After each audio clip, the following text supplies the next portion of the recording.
Sorry. Not a problem. Hi, everyone. So excited to be here today with my good friend Dave Snell.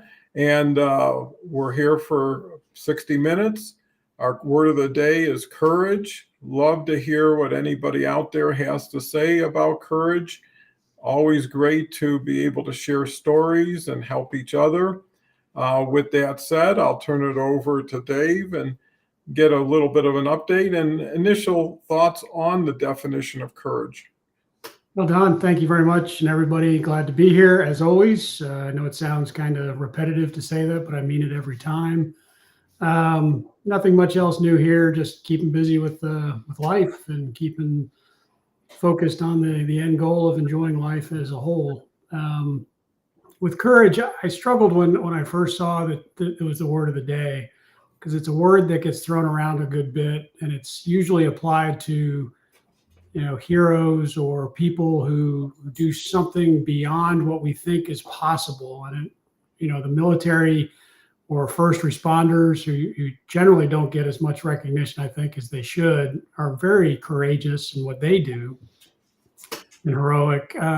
It gets thrown around a bit, and I found it very hard to put my head around how to describe this. Courage is something that everybody has in them, subconsciously, consciously, or not, either one of those, to do something that they didn't think was possible, and putting fear aside and saying, okay, I'm going to do it no matter what. And again, whether it's conscious or subconscious, unconsciously, we all have the ability to do things of great courage. And we shouldn't negate or just single out people like the military or first responders. It can be anybody. Those are my first thoughts, Don. I don't know if... No, I think those are great thoughts. And, your thoughts then turn into my thoughts and then also my conversation. Yeah. And what I kind of gathered from that is there is external courage and internal courage. Usually, like you say, first responders, military, they're out there facing something, confronting something, engaging in something, and the ability to go to it, stay in the zone pretty much, and then be able to deal with it. And I would bet or guess that most of those people over time don't find it to be that courageous. They find it to be their job or their passion. And, at the same time, people show courage under unusual circumstances.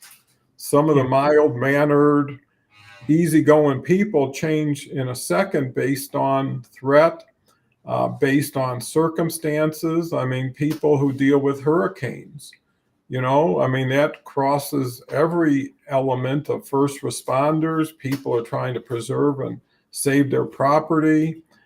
People are dealing with unusual trauma, have to have the courage to persevere, to get through it, and hopefully get through it better for it when it's all over.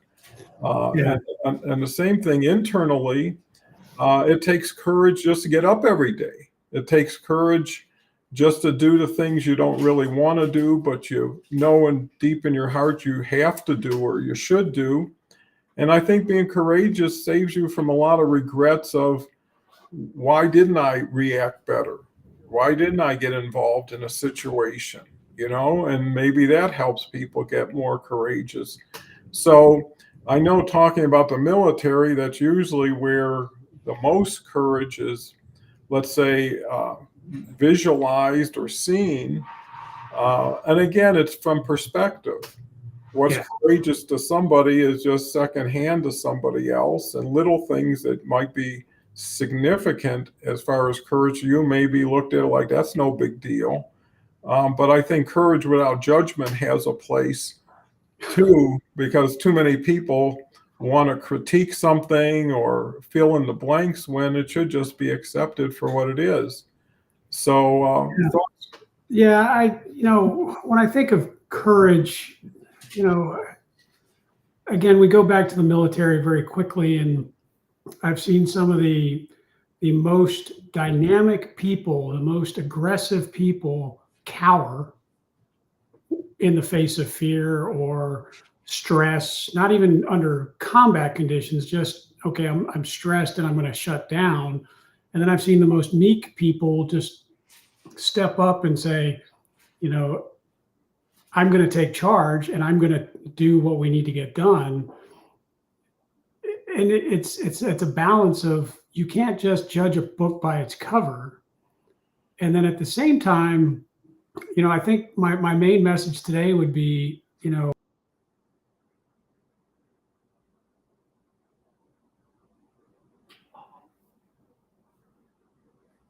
Well, I think Dave is froze up a little bit.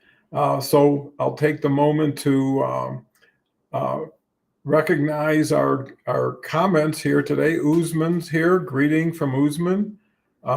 Great to see you. Always happy to have people here. Carrie's here. Always glad to see Carrie.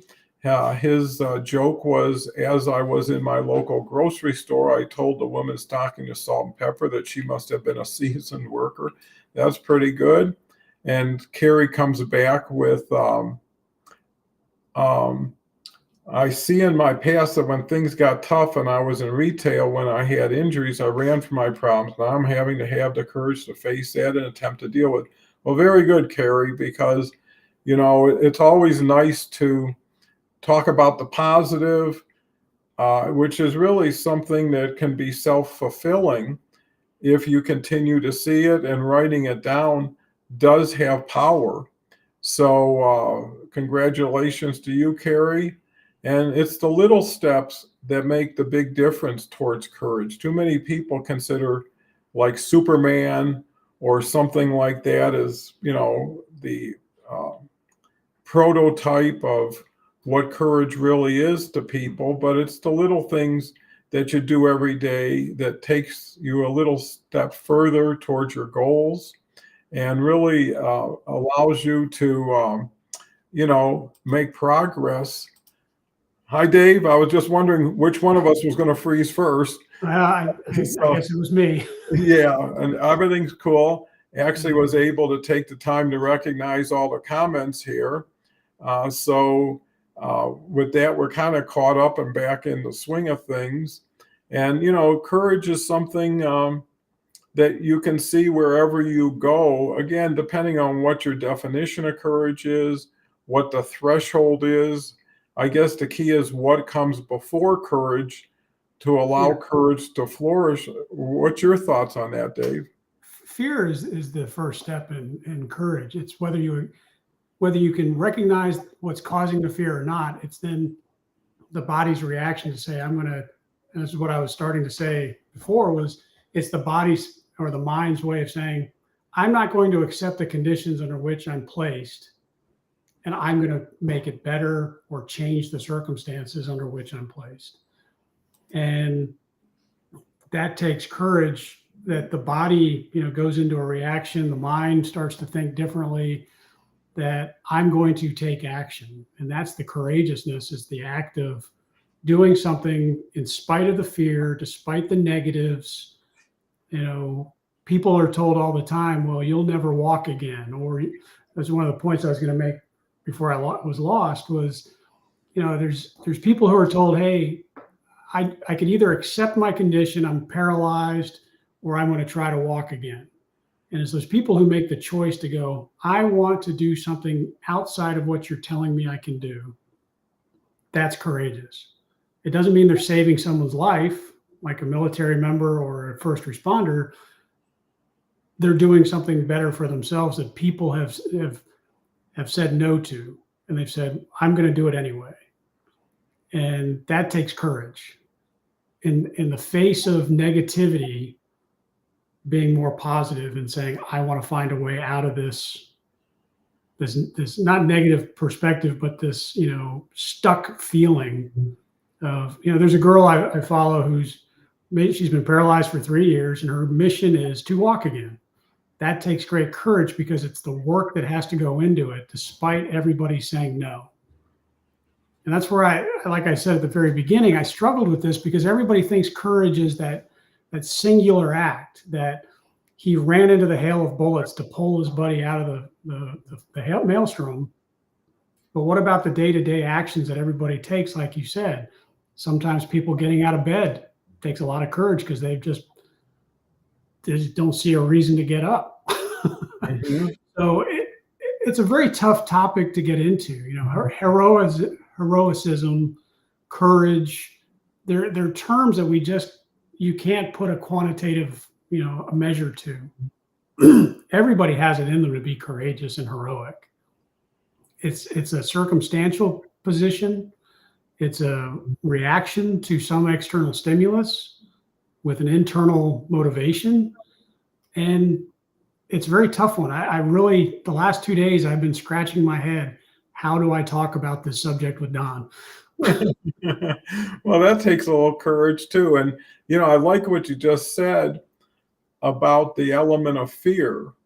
And fear can be a motivating influence as well as a debilitating influence. Fear can make you freeze, but it can also put you in action. Right? A bear's chasing you. You're going to have a little element of fear because you know what happens possibly if they catch you.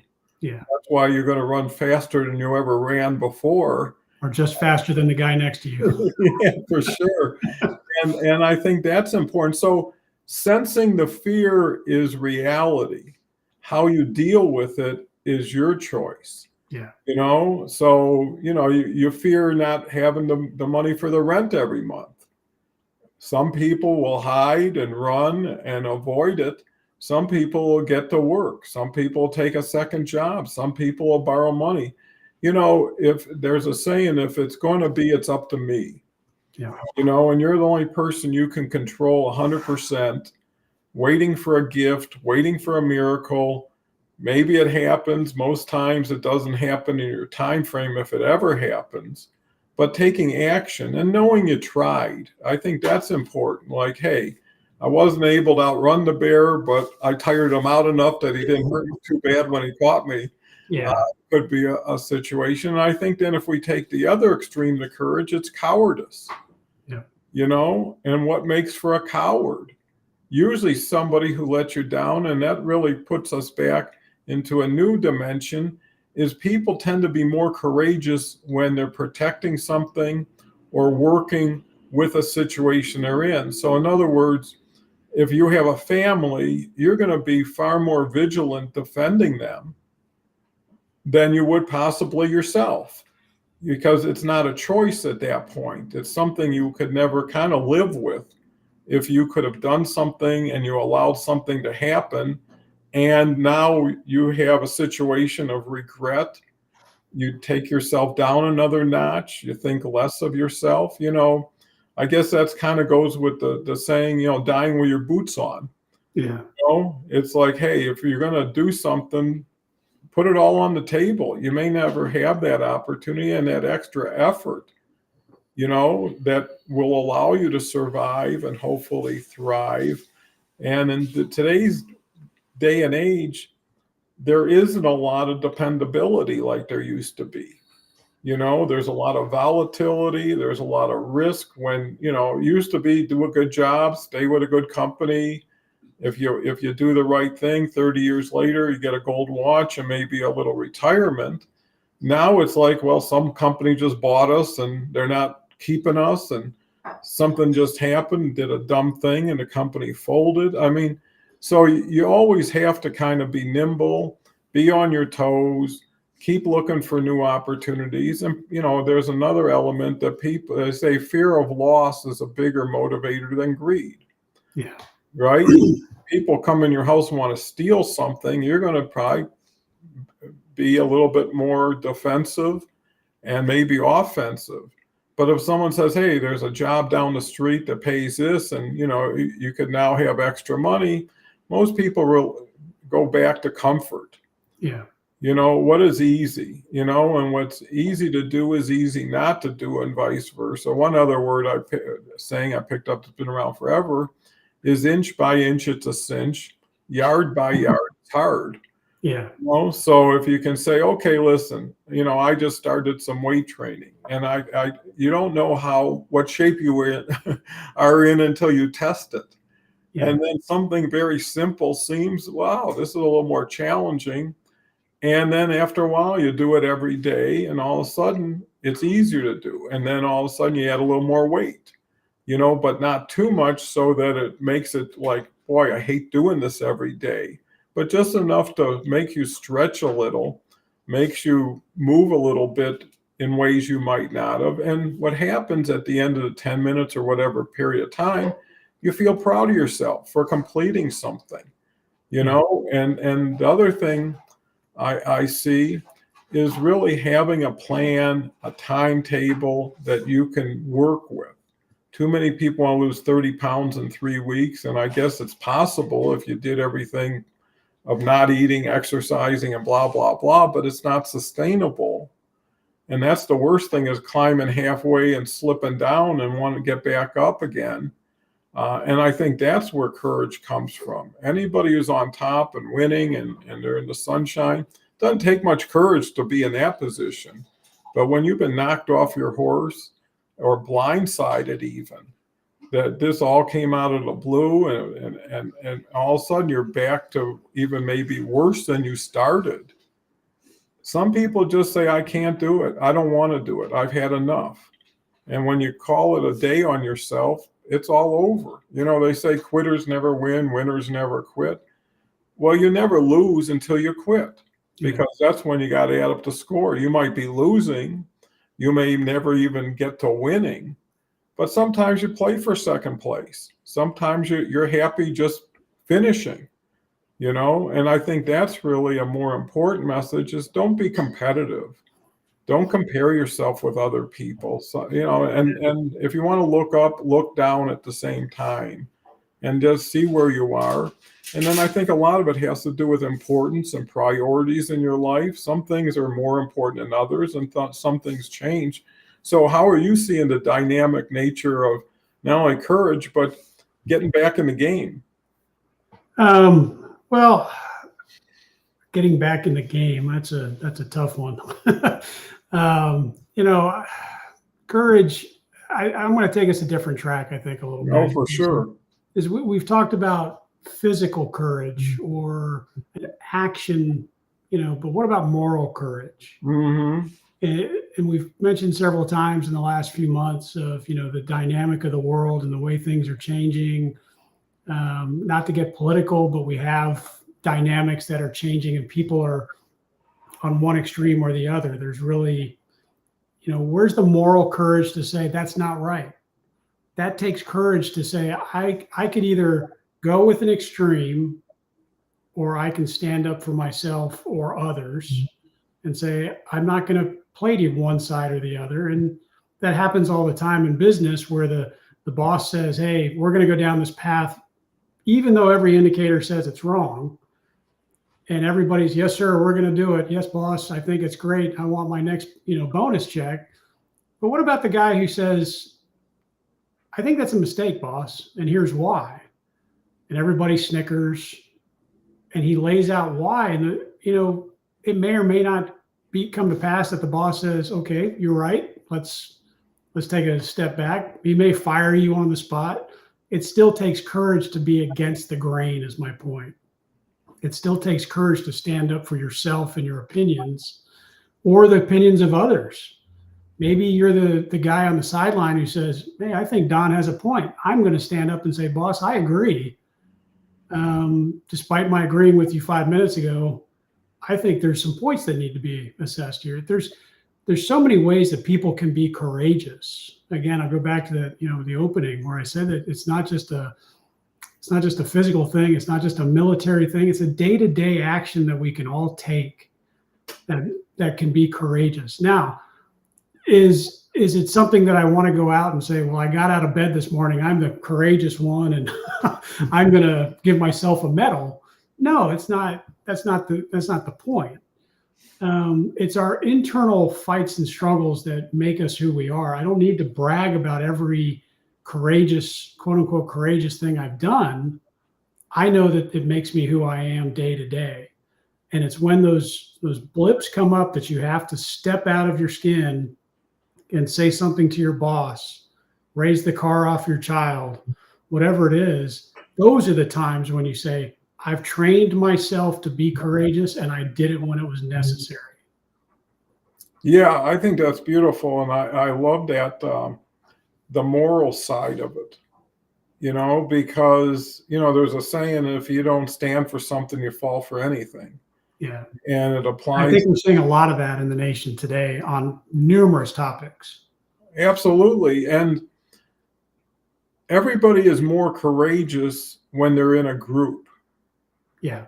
If it's only you tend to be a little bit more reserved. But when everybody's yelling and screaming and dancing around, it gives you the imitation and you feel protected because you've got a lot of people around you doing the same thing. And maybe you could even lie to yourself and say that validates it, or it's like, well, it's easier to get along than to fight. But that's a slippery slope that will continue to take you down because you keep making excuses when you know you shouldn't. And there's a point where you just say, enough is enough. I'm not going to get beyond where I'm at, And when you do confront something or somebody courageously, in the back of your mind, you have to determine, well, once I'm in, I'm all in. Yeah. And I've got to be able to accept the consequences that come with it. Like you say, if you go against the grain and the boss doesn't like it, you could lose your job. But you can ask yourself, if I'm losing my soul as I'm keeping my job, and I'm losing my pride and my identity, and then how do I go home and teach kids or share things with my significant other when I'm not even doing things for myself? And then pretty soon a lie becomes a bigger lie. And then ultimately it becomes a false truth that you accept, because the way people go downhill is gradually. It's like we talked about boiling a frog. You throw it in cold water, it's just going to hang out, swim. If you throw it in hot water, it'll jump right out. But if you put it in lukewarm water and turn up the heat a little, it won't know how hot it's getting. And pretty soon it's got a different world to deal with. So I think that, having your voice heard, that's what shows allow this to do, not only on our part, but the audience part, having it transferred, because honesty goes a long way towards courage. And, I know there's a saying that there's certain things I wouldn't do for money. Well, has anybody put that kind of money up?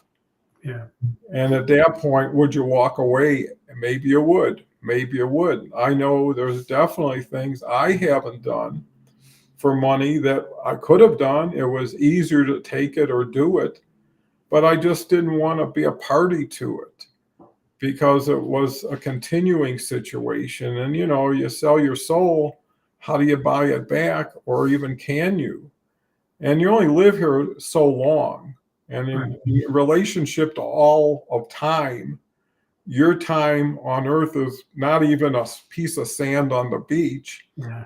And if you look at your size relative to the size of the universe, you're again less than a piece of sand on the beach. So why not make something with what you had? Why not do something that will live beyond you and continue to support what you believed in? And that's why there's a lot of philanthropy. I was listening to a book yesterday, and, Andrew Carnegie, who turned out to be the richest man in the world at the time, came over here in steerage, got the lowest job in a coal mine, and eventually worked himself up to, U.S. Steel. And in his desk when he died, it had a little handwritten note that said, the first half of my life, I'll be the richest man in the world. And the second half, I'm giving it all away. Yeah. And he did. And he built libraries because he understood that money is not the thing. Money is the result of the thing. If you do the right job the right way and you bring a lot of value, money will definitely meet you somewhere. If you do things only for the money, and usually at the expense of somebody else's money or situation, how do you live with yourself? And usually it's to disguise yourself into a bigger car. You know, you don't have it inside, so you have to find it outside. But you find after that big car, you're still unhappy. And after that big house, and it's always going to be the next thing, the next thing. Yeah. You know, and if it doesn't work, doing more of it is just going to give you more experience of not working. Dave. Yeah.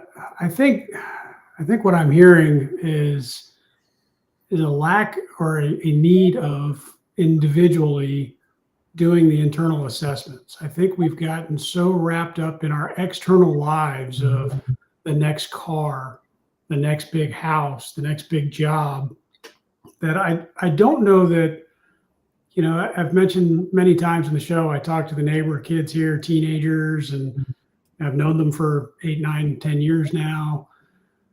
And, you know, watching them growing up and then looking at my peers and, you know, some 20-year-olds that I've had working for me through the years. I don't know that I see the self-reflection of what is it that makes me me, or what is it that I'm going to stand for. It's always about, well, I want the next big car. I want a big house. I don't know how I'm going to get that, but I want the big house. And it reminds me of a story of a nephew of mine. We're at my uncle's house up in Maryland. This is back 2004, I think it was, maybe 2005. And John he must have been 7 or 8 years old. And he said, Uncle Marty, when I'm older, I'm going to have this kind of house. And Marty looked at him and said, well, how are you going to get it? He goes, well, I don't know.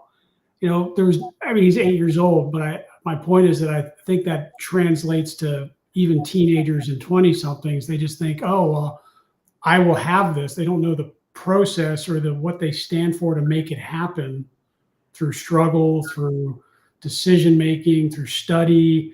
They just think, oh, well, my parents had it, my uncles had it, then I'm going to get it. And they're not doing an internal introspection of what I stand for. What is it I want to do with my life? What's important to me? And if you don't have that foundational basis from which you move forward, your life's going to crumble. And then you're going to be mad that you didn't have the big house, the new car, or even worse, you're going to be envious and angry. And that causes problems. And that's the antithesis almost of courage. It gives into the fear of, well, I didn't make what I thought I would of myself, so I'm going to be angry and I'm going to turn negative on it. And that's not what we want in the nation or the world or our own lives. Well, you know, you're so right, because we reward individuals and situations that are not equivalent. So Right. With that said, I mean, I see professional ball players making $100 million a year, $60 million, whatever, big money. Yeah. And they're playing a game that they love. And there used to be ball players that they would play for free. Yep. You know, just to be on a team, just to be competitive, just to be playing on grass and being in front of sunshine. And, you know, what does a 21-year-old kid know with $100 million, knowing it could probably 10, 15 more years of it?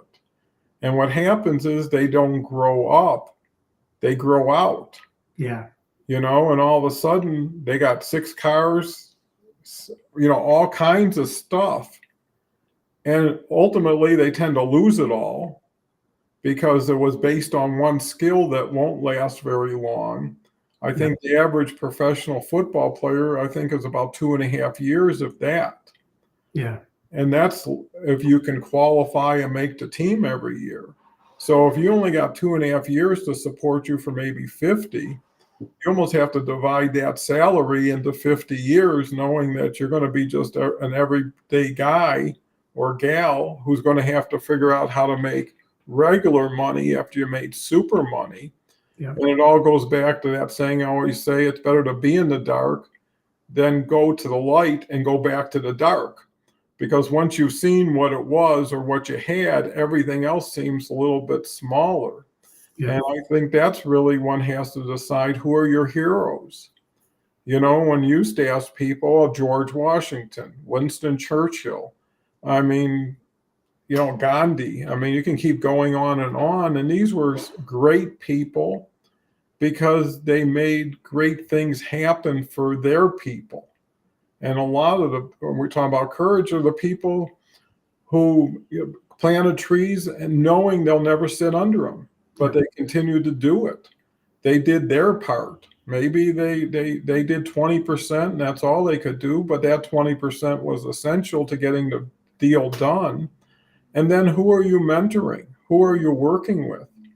And, who's going to remember you for what you did, not for what you had? If you ask me what did all my family have when they passed away, most of them didn't have anything. And the ones that didn't really matter at a certain point, because when you get older, it's not the material things that really matter if you're mature. Yeah. A lot of people never grow up. I mean, they're the same person they were 40 years ago, and they're a joke to everybody around them. And there's nothing wrong with how people live their life until it impacts somebody else's life. Right. And that's why whatever goes on inside someone's room or house, that's totally up to them. And I think we've got too much of getting into everybody's stuff when we should be focused not only on our stuff, but helping other people to help themselves. It's easy to criticize. It's hard to construct. I know when it comes to construction, it takes forever. When it comes to knocking down a building, it takes like 20 minutes. Yeah. All those implosions you see in Vegas and stuff like that. And it's really cool. But, it really shows you that it's much harder to build. Well, we've got Karl here today. Hi, Karl. Great to see you, Karl. Thanks for joining. We're talking about courage today, and Karl, is a symbol or standard of continually evolving, moving forward, adding, and that takes courage, because when you have a discipline, and I think that's an area that's important in courage, is the discipline of following through, of getting it done. One thing I've always tried to do, and I think I've been pretty successful, is I always answer the bell. Whatever it is, however I feel, when the bell goes off, I'm in the ring. Yeah. Doesn't matter. You can have a million excuses. I mean, I've done 900 shows, I guess, or plus. I've never been late. I've never missed a show. Why? Because it's important to me. Once you slip and you say, well, 5 minutes isn't going to make a difference, and then pretty soon it's 7, and all of a sudden you're out of sync and you're unreliable. I never wanted to be the last person to show up for something or the first person to leave unless there was a reason to leave, because it shows disrespect for the people around you. And, if you don't care, why should they? And that's another area like parenting, the courage to do what you're asking other people to do. It can't be do as I say, not as I do, or because I'm this, I can do it and you can't. Everybody wants to feel like it's an honest, fair playing field, and that people have a little bit of compassion and empathy to say, yeah, he's a little slower than most, but so what? There's got to be someone who's slower than most, or there would be if there wasn't for a slower person. And by the way, Karl, I want to promote Karl, has 2 shows, Tuesdays with myself, and also Thursdays with his show that's focused on community redevelopment, and the show before my show on Tuesdays, which is also about funding and financing. Karl's a pro at it. Plus, he has 2 newsletters. And, I think the key is to project the right message consistently. And you never know who's going to see you. And there are so many stories over the last few years of people who are being recognized and didn't know it. People come up to him and say, I saw your show. I know Harvey Tuck's a great example of it, or Kelly. Why? Well, because not everybody's vocal. Usually on a show, there's probably 5 times as many people watching as commenting. Maybe they're so enthused and excited that they don't want to disturb it. Uh, we've got a new person, not a new person, actually, I know Fabian. Fabian's from Spain, I believe. I talked to Fabian a few years ago, and that just kind of proves that people come in, you don't see them for a while, and they come back. Hi, Don team. Haven't been on in a while, just mentioned, but always love to drop in time permitting. Wherever I am in my career, these pearls of wisdom are always invaluable. Well, thank you, Fabian. And Fabian's a very successful person that also is out there sharing his message. Last week, we had Charles Caldwell from Hong Kong. And what was interesting, he wanted to be on because this week was the week that the time changed in Hong Kong, and he would have to be on at midnight, where he tried to get in at 11 p.m. last week, which he did, and he came on 2 shows.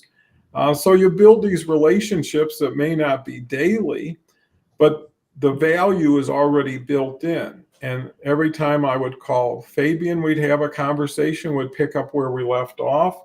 That's important. Is this a replication? Yeah, I believe so.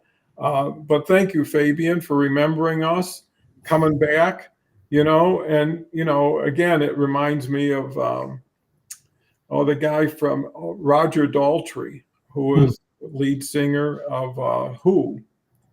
And I saw him on a talk show, and I kind of liked Who, but I didn't know much about him. And, he has, I believe, 11 kids and been married for 48 years, which most people, as a rock star, that's quite a number. And he said it's only because his wife's a saint and was able to put up with so much for so long. But he defines success as his kids. And what he made a point of, he says, the reason I know my kids are successful and I did a great job is they're always home for Christmas. No matter where they are in the world, they always find a reason or a way to get here. And he said, none of my kids can be considered at my level. I've got a son who's a barber. I've got a daughter who's a nurse. I mean, so everybody turned out to be, let's say, a regular person. And he said, I must have done something right because they don't have to come back, and a lot of people don't. And I think that's the biggest regrets with not being courageous enough, which was dividing your time properly. There's so many people that go for that, a gold ring that they're trying to catch. And when they do, it was expensive, maybe 5 rings they could have had. In other words, they made a lot of money, but 3 kids are in a rehab. Oh, it looks like I lost my connection. No, you're still there. Still there. Okay, it says, oops, connection lost, reconnecting. I'm glad to see that. Now I've lost you. Well, give Don just a second here, and hopefully he's back. Nope, he's gone, but it's just me. So I don't know where to take it from here from Don. It's, I think the Roger Daltrey commentary is very important because it shows what he's put his life in perspective, that, our careers are only a piece of our lives.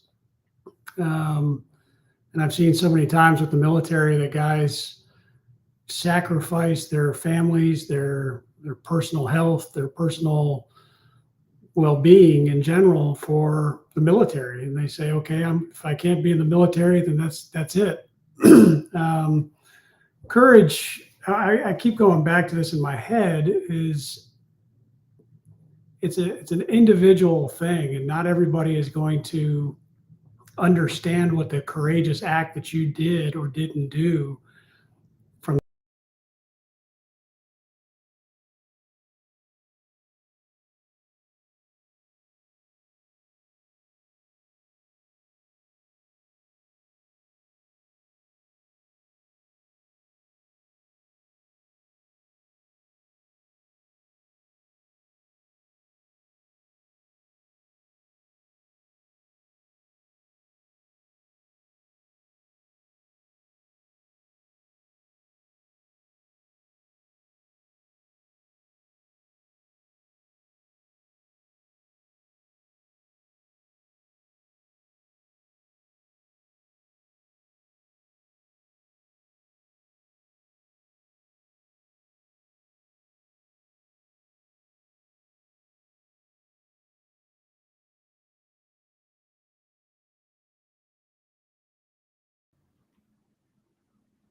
Hi, Dave. We're back again. I guess we're both off for a This while. was open out that time.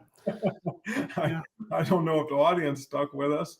I think I was live for a few minutes after we lost you, or like a minute. And I was just saying that, the courage, again, go back to internalizing these courageous acts, that whether someone else sees us doing something or not, it's not about them necessarily, and getting the accolades, the medals, the awards, the pats on the back. It's about knowing that we've done what we can despite the odds against us, or the situation we're in saying we can't do it. But we've said, nope, I'm going to step up anyway. And like you've pointed out, the getting out of bed every morning. Okay, well, not everybody is going to recognize that. They don't see you getting out of bed every morning because they don't know mentally you're struggling or physically you're struggling. So just take some confidence in the fact that you're doing these things, regardless of anybody seeing it, and say, I'm stronger than I thought. I'm bigger and better than I thought. And I can do all these things despite whatever's pulling me back, if that makes sense. Yeah, it makes perfect sense. And I actually just looked up Fabian, and he is from London, and his title is Supporting Manufacturers to Leverage Google's market-leading Gen AI capabilities. Well, that's fascinating. Good luck to you, Fabian. And Carl comes back with, Dave, here's your chance to star. And then I got lost after 30, 45 seconds. And then you didn't want me to star, Carl. Sorry. Wasn't a shining star, but maybe a rising star. But thank you, Carl, for that.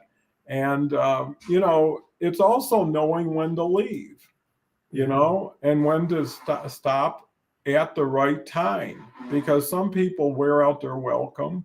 Some people take more than they need and stick around until someone has to ask them to leave, which sometimes takes courage on the other person's part to bring that up, because it's so easy to say, well, I can tolerate it. I can deal with it. And a lot of times that's important, especially if you're at family gatherings and you know that certain uncle is going to be there, or that nephew who's nothing but trouble, or always finds themselves in some controversy or argument, especially if there's alcohol involved. And you just say to yourself, it's okay. It'll be okay.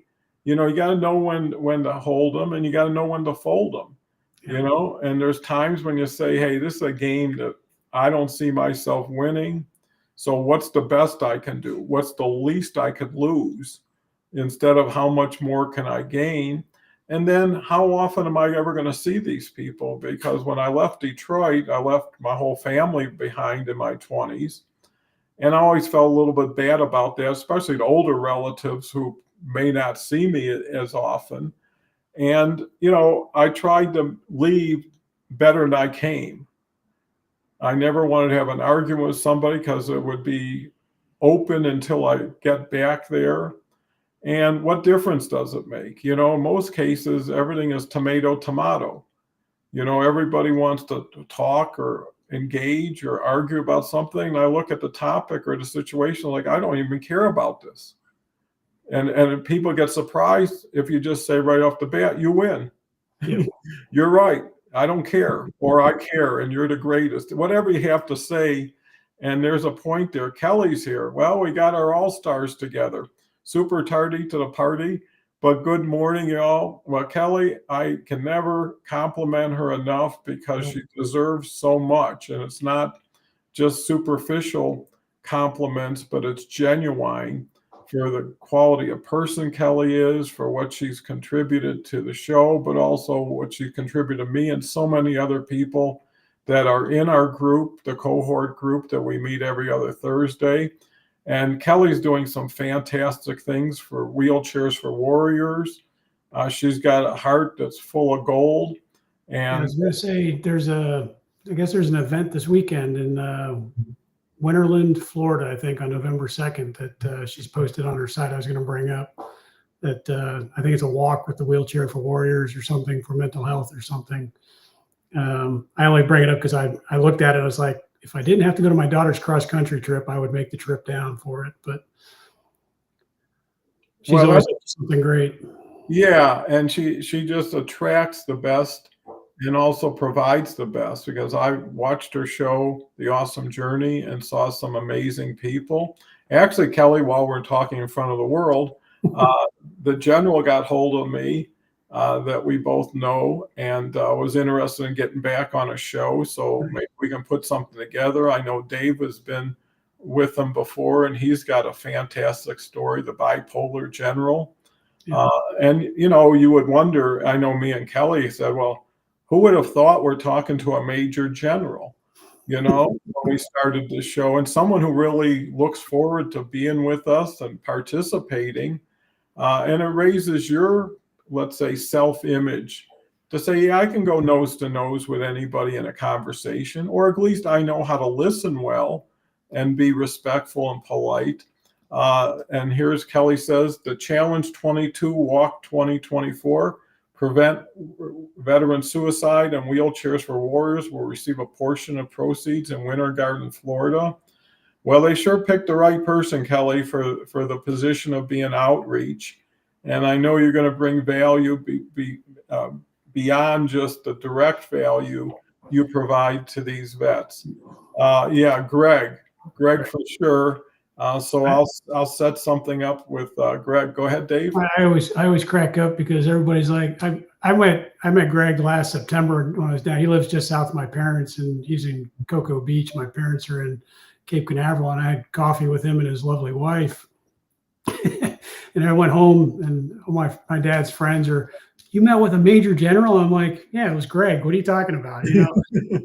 It's just that different perspective. Being former military, I met with 1, 2, 3, 4-star admirals and generals in my last two jobs, or my second and third to last jobs, all the time. It wasn't, they're just, to me, they're just men and women who put their pants on one leg at a time.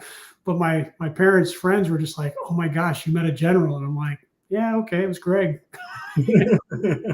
Well, coming back with love, Greg is putting it on the same level. Greg's a great guy. Yeah, I was going to say that Greg has the virtue of being courageous at multiple levels. Yeah. As a general, he had so much responsibility for so many people. I know if you look at his profile, he was in charge or ahead of almost 300,000 soldiers in the Mideast. In Iraq, Afghanistan, all those areas. And, that took a lot to know that what you do affects so many people. So many people's lives are in a sense in your hands. He did it in combat as well in the first push into Iraq. And then he was the president, I think, of the National Defense University there at Fort Belvoir in DC area, when he was relieved, and finally got the help that he needed for his bipolar. I don't even think it was diagnosed at that point, but they determined it was bipolar afterwards. And then going through what he did to get the treatment and figure out, okay, this is what the problems are, and this is what the history is showing us, that this is what the real root cause was. Took a lot out of him physically and emotionally, I'm sure. Actually, I probably can say I know. His book is brilliant. I think everybody should read that if they have any interest in mental health, military mental health, and suicide awareness as well. Yeah, and he could have just retired. He could have just went off and done his personal pursuits, but he went right back into the game. And actually, when he was discharged or let go, which was a surprise because he came in there thinking he was going to get a promotion. Yeah. And as soon as he saw a lawyer at the desk, he knew that wasn't going to happen. And he actually surprised everybody in the room when he took it so well. Most people would have felt like, I want to give me another chance or let me explain. And because he had faith and he knew that there was something even more important ahead of him, because, one door closes, another door can be open, but isn't always open.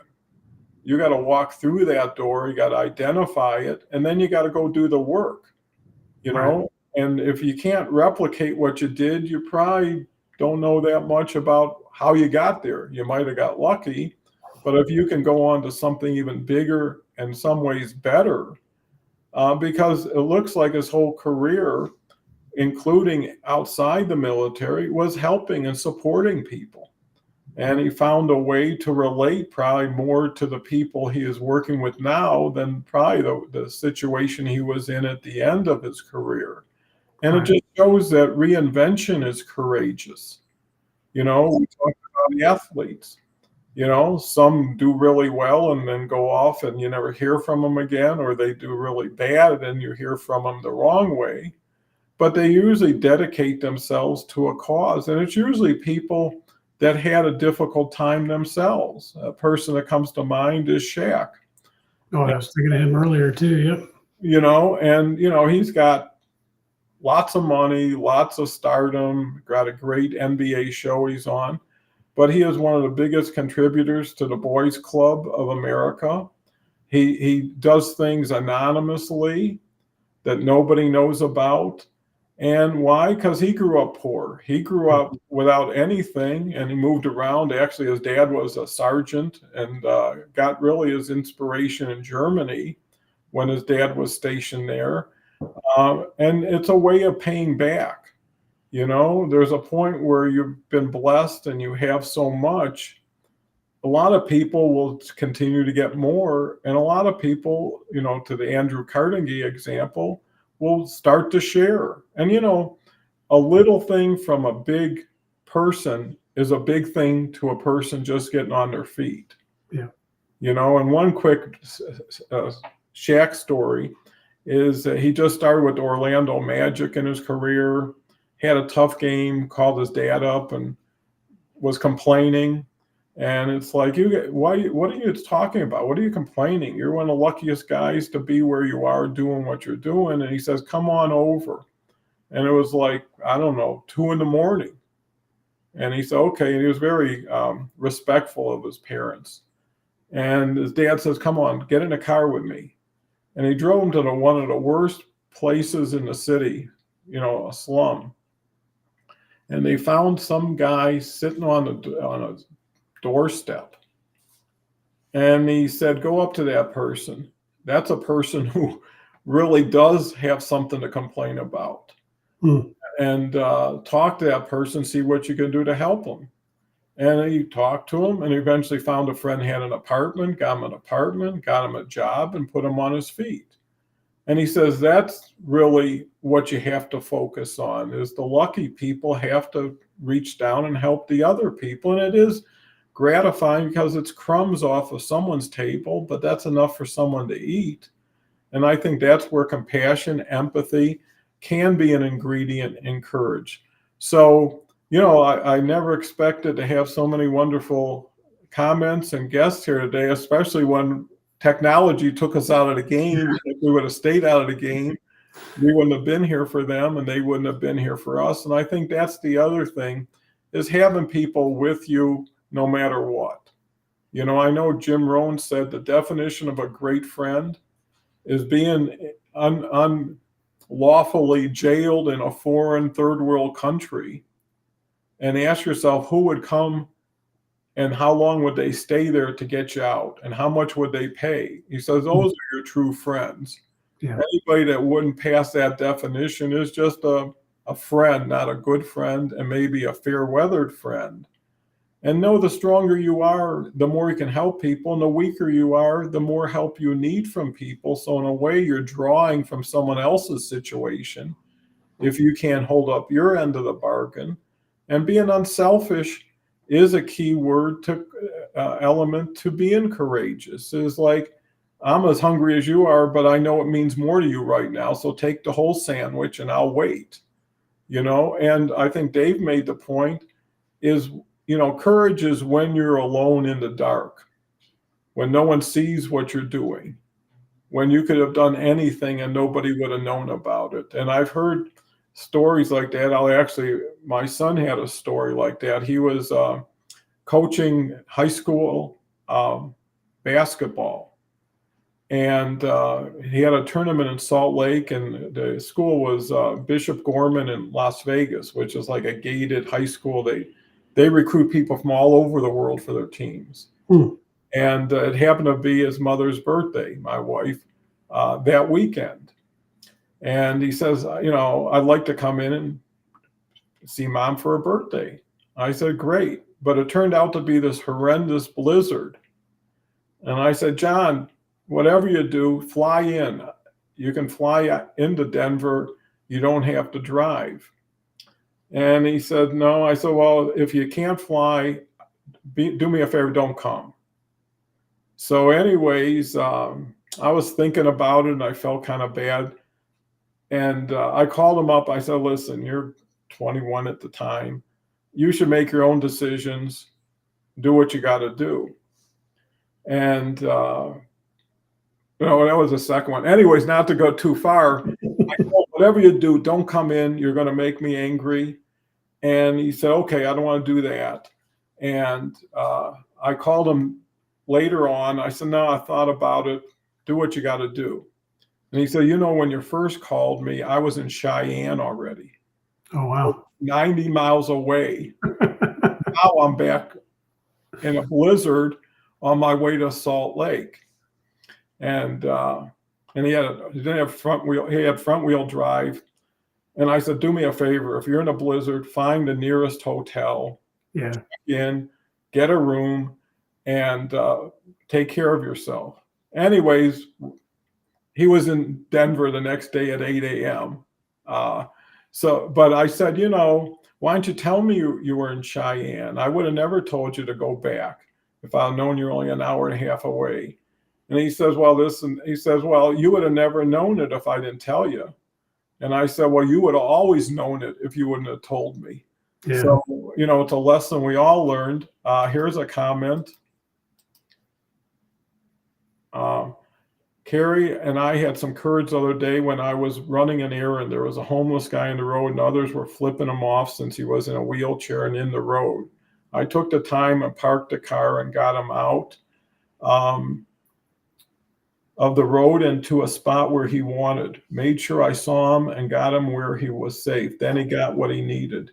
Well, that's so important too, because that's something that most people say, oh, screw it. That's his problem. You make excuses. Well, he must have done this and something like that. It's only to satisfy your own situation that you don't feel like a coward or you didn't do enough.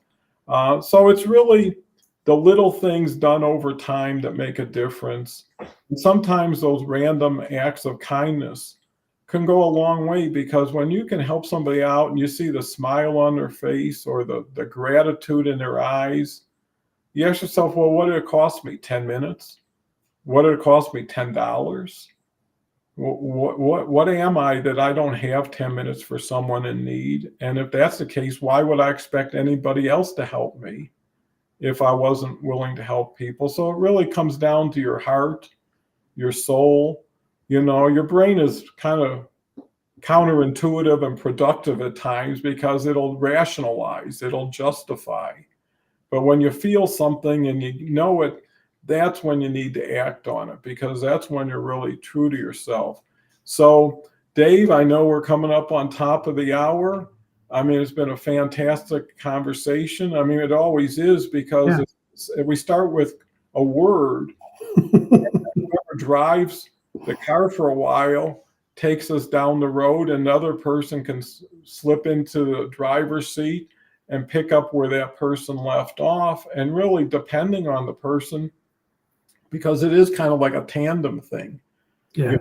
You do something, and based on what you do, now it makes me think and come back with something. And it's almost a back and forth, which is so important. So final thoughts on courage, Dave? Well, I think we've covered a lot of facets of what courageousness or courage can be or not be. And, it's an internal struggle that everybody has of what will be the next step that takes us out of our comfort zone to do something that makes us uncomfortable, but we know needs to happen for the betterment of ourselves or somebody else.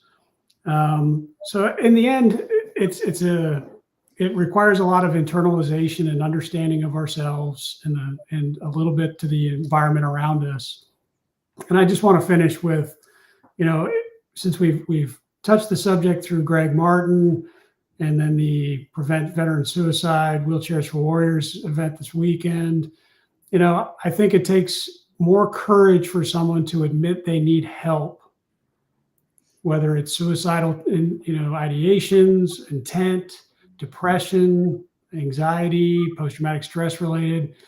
It takes more courage to get the help you need than it is to give in. And I encourage anybody to seek the help they need. If they need to call me, I'm always available to talk about those things with anybody and get them the help. But 988 is the crisis line. Well, that's important and valuable. And, what it really does say is knowing how hard it is for us to ask for help. That's the same thing that someone else is dealing with. And even if you can't help them, be a little compassionate about saying no. Don't say, oh, if you would have done more, if you would have kept your money, people that will back people off. That'll make people not want to get help. And usually it's like what Dave just said. Hey, I got time, I can talk. And everything starts with a conversation. Even if someone says, I need $10, it'd be nice to know, well, why? Not to say that's going to determine whether I give it to you. Or you could even give them the $10 and say, I just love to know what you're going to do with it, or why do you need it? Or I got a place to sleep tonight. You got a place to eat, because there are resources. And a lot of people are down and out, don't know that. And a lot of people have been beaten down. It's easy to say, do this, and maybe they can, but they're not in that position. Like we said, sometimes the hardest thing is just getting out of bed, because that's the only place you feel like you're comfortable. You're really not. It's kind of an illusion, but it's like where you are is where you are, and that's where you need to work from. So I want to thank everybody. Come back tomorrow. I'll be with Kelly and Jason, and we'll do it all again. And I want to thank Dave so much. Every conversation only seems to get better and builds off of the other ones. So go out there, have a wonderful day. Be courageous in everything you do. All of you are heroes to me, and we'll